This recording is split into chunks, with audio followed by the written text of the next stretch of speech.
কিছু কথা জমে থাকে মনের গভীর কোণে, কিছু স্বপ্ন ডানা মেলে একলা নির্জনে।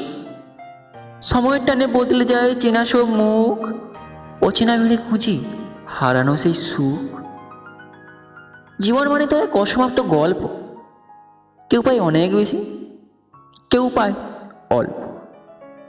তবুও পথ চলা থামেনি কোনোদিন, পুরনো পাতায় জমে আছে কত ঋণ। কাউকে হারানো মানে শেষ হয়ে যাওয়া নয়, অভিমান বলে বেঁচে থাকায় আসল জয়। তোমরা যারা পাশে আছো এই ছোট্ট সফরে, তোমাদের ভালোবাসাই আমার এই জীবন জুড়ে। শহর বদলায়, বদলাইছে না গলি, আমি আজও সেই পুরনো কথাগুলি বলি। হৃদয়ের টানে যদি আবার মনে হয় কোনো বাঁকে, জেনে রাখো স্মৃতিরা সব এভাবেই বেঁচে থাকে।